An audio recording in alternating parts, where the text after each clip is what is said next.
just saw and was reminded, Tommy Tuberville, running for governor in Alabama.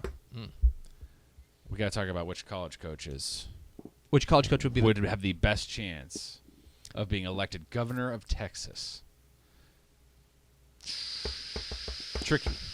It is tricky. Tricky for an Auburn coach in Alabama. That is true. Yeah, but he's going to give it a whirl. That's tough. But a little weirder here. You've got bigger factions. All right. There are 2 factions in Alabama, right? Right. There are multiple factions here. If you are the former Texas coach, you got to deal with the Aggies.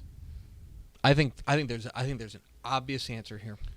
I think there is one guy that I immediately go to from a personality standpoint, from a Texas born and bred standpoint. Mac is an obvious choice. Oh, you mean someone else? Who you got? David Bailiff.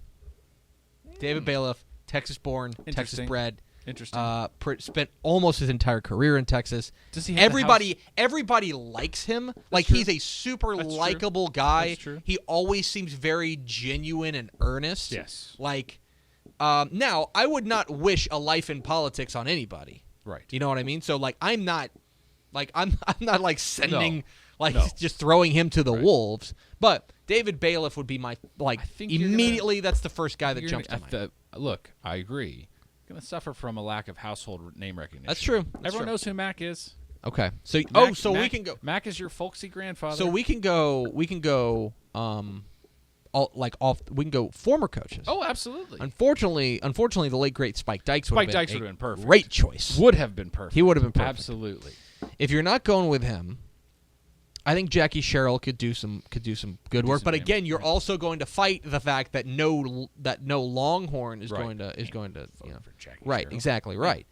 Boy, that's tough. I'm trying to run through some. Gosh, you think June Jones would win? You think Mike Price would win? No. Yeah, I think that's kind of where I. You know what? Honestly, he doesn't have a ton of Texas ties, but you talk about a guy who's got the temperament and the guy who is who can do that. He was only here for 1 year, but Jim Grobe. Sure. Everything you heard about him was here's this. He was literally brought in. All due respect to him, he was brought in to be a politician, right? He's in there to go, everything is fine. Yep. We're all good. Right. Everything's cool. Jim Grobe would be a good choice. And there's Brian Welps. Yeah. So let us know, #DCTF Live, which Texas college coach do you think would make the best governor of Texas? Think about it. It's tougher than you think. Maybe Everett Withers at Texas State. He's a fiery guy. I can maybe do that.